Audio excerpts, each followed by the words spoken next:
Yes, and start. I am delighted to be here today as I find myself eerie the company of scientists. You are the creators of a new India, an India that is free from the shackles of ignorance.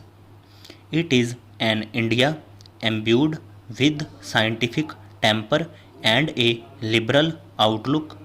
I am happy to recognize the very important role our scientists and technologists have played and will play in the ongoing task of nation building. It is a pleasure to honor the very best of Indian science and technology today. Several awards Several awards have been conferred today, but let me begin my complimenting CSIR for the good work being done under your great leadership. His recent election as a fellow of the US National Academy of Sciences, the seventh Indian to be so recognized since 1863, adds one more feature in his distinguished cap. I also congratulate the winners of our most coveted science prize, the Shanti Swaroop Bhatnagar Prize for 2004 and 2005. I am particularly happy that this prize is given to young scientists who are in their prime. Becoming a Bhatnagar laureate gives you a status that you will undoubtedly enjoy. However, it comes with many responsibilities, such as the responsibility to engage in good science. You also have the responsibility to serve the best interests of mankind and our natural inheritance.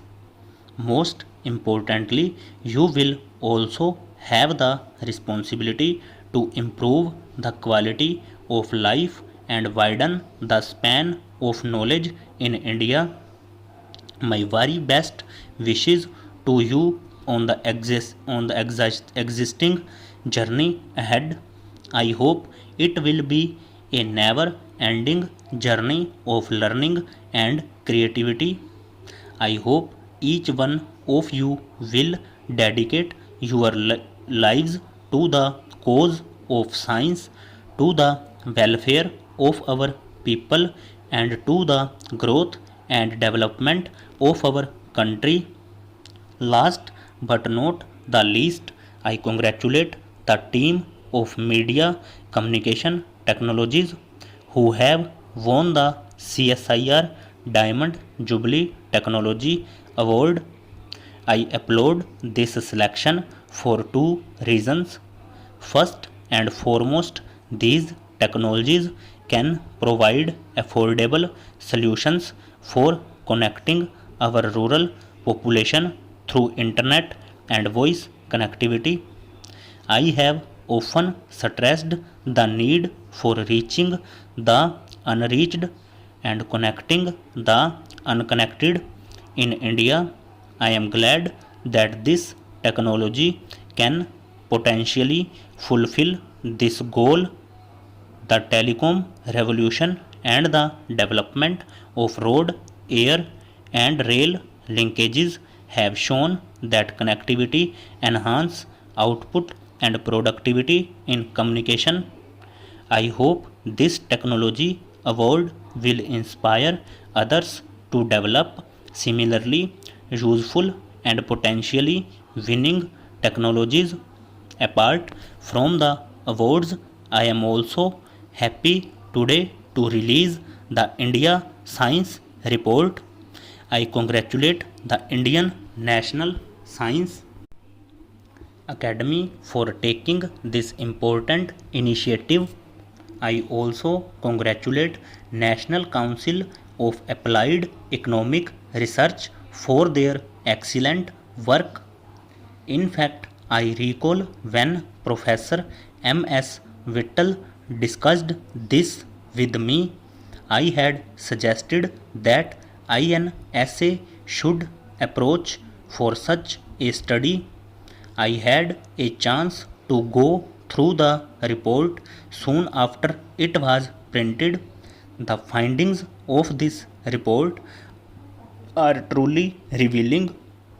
The report shows that the proportion of enrolled students in science has gone up from 28% in 1995-96 to 34.6% in 2003-4.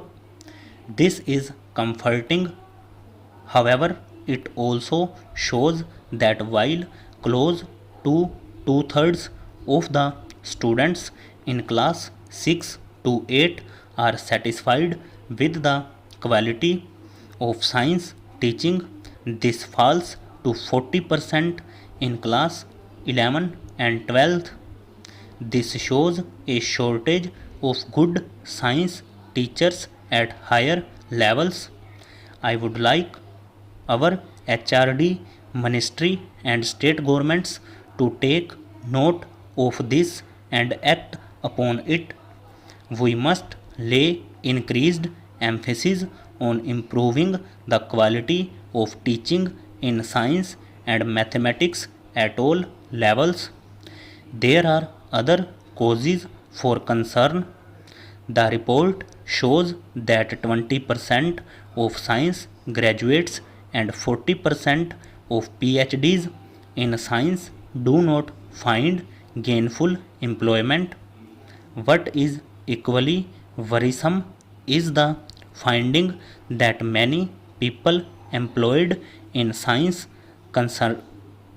centered jobs are insufficiently qualified. There are lessons for us here. This report also points to a grave regional imbalance in terms of educational institutions in different states. I am sure the facts and analysis presented here will help our policy planners. I trust our government at the center as well as state governments will take note of these findings and evolve policies to remedy these imbalances.